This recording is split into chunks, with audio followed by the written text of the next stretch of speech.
ગુજરાત એટીએસે મહિલા આતંકીને ઝડપી પાડવાનો મામલો સામે આવ્યો છે। એટીએસની તપાસમાં ચોંકાવનારા ખુલાસા સામે આવી રહ્યા છે। આતંકી સંપૂર્ણ કટ્ટરવાદી વિચારધારા ધરાવતી હોવાનો ખુલાસો થયો છે।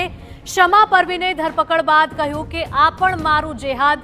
આતંકી શમા પાકિસ્તાની અરમાનિયા દેશના સંગઠનોના સંપર્કમાં હતી।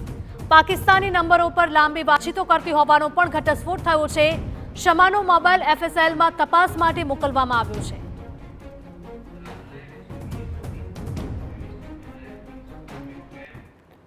तो आज मुद्दे हमारा संवाददाता मिहिर सोनी लाइव जोड़ा है। मिहिर, जणावशो कि गुजरात एटीएसे महिला आतंकीने झड़पी है અને તેની પૂછપરછમાં એક બાદ એક ચોંકાવનારા ખુલાસાઓ પણ થઈ રહ્યા છે।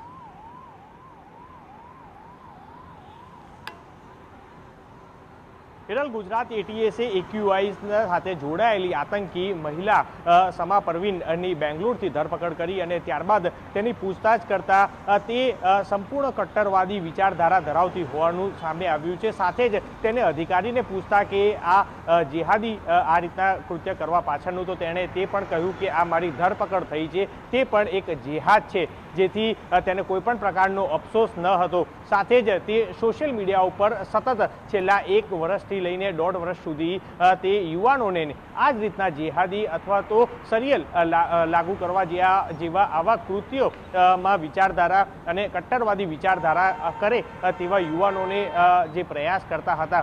સાથે જ તેની તપાસમાં તે પણ સામે આવ્યું કે પાકિસ્તાન અરમાન સહિતના જે દેશો છે કે જે લગભગ 4 જેટલા દેશોના નંબર છે તે મળ્યા છે અને તે લોકો સાથે વાતચીત છે તે લાંબી વાતચીતો છે તે કરતી હતી। એટલે આ મહિલા આતંકી કટ્ટરવાદી સંપૂર્ણ વિચારધારા ધરાવે છે અને સાથે જ આ જ કટ્ટરવાદી વિચારધારા અન્ય યુવાનોમાં પણ પ્રસરે અને આવા યુવાનો પણ આવા કટ્ટરવાદી બને તે માટેના સતત પ્રયાસ છે તે કરતી હતી અને જેના કારણે જ તેને અલગ અલગ તેના ઇન્સ્ટાગ્રામ અને ફેસબુક એકાઉન્ટ ઉપર પણ આ જ રીતના મૌલવી હોય કે જે વિરોધાભાસી ભાષણ હોય અથવા ભડકાઉ ભાષણ હોય તે પોસ્ટ કરતી હતી। તપાસમાં તે પણ સામે આવ્યું અને અનેક એવા મોટા ખુલાસા થયા કે જે અગાઉ જે પકડાયેલા 4 આતંકીઓ હતા, જેમાંથી મુખ્ય જે દિલ્હીનો મોહમ્મદ ફેક હતો તે આ મહિલા જે સમા પરવીન સાથે સતત સંપર્કમાં હતો અને સોશિયલ મીડિયાથી જે વાતચીત છે તે કરતો હતો।